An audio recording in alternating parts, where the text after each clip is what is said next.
How to delete all cache and junk files from Windows 11. Hi everyone, welcome back to our channel. This is Rose and I will guide you to delete all cache and junk files from Windows 11. Watch the video till the end and without further ado, let's begin. First, you need to right click on your Windows icon. Now select the settings.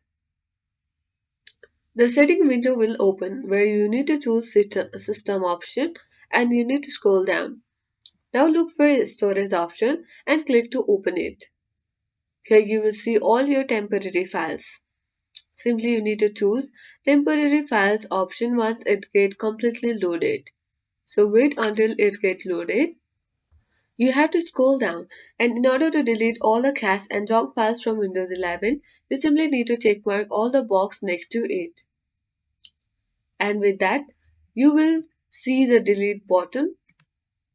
So simply you need to see the remove files or delete files, and when you click on remove files, all your cache and junk files from Windows 11 will be removed.